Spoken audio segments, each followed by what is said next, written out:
Kuna maneno manne hatari ambayo ukiyajua, watu wataanza kukusikiliza tofauti. Tatizo si kwamba hujui kuongea, bali hujui maneno yanayobeba saikolojia ya binadamu. Haya ni maneno manne ya kisaikolojia yanayoongeza mvuto, ushawishi na heshima unapoongea na watu. Na neno la mwisho ni hatari zaidi. Namba 1, ninaelewa. Anayehisi umeelewa maumivu yake huanza kukuamini bila kushurutishwa. Uelewa huvunja ngome ya mtu haraka kuliko maneno mengi. 2, naamini unaweza. Kumwamini mtu humfunga zaidi kuliko kummiliki. Watu hukaa karibu na anayewafanya wajione wa thamani.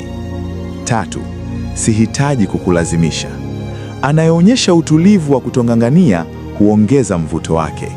Nguvu haipo kwenye kuomba attention, ipo kwenye kutulia. 4, chagua kilicho sahihi. Mtu akihisi anaamua mwenyewe hushikamana zaidi. Akili hupinga amri, lakini huvutiwa na uhuru. Watu hawafuati maneno makali pekee, hufuata hisia unazowaachia.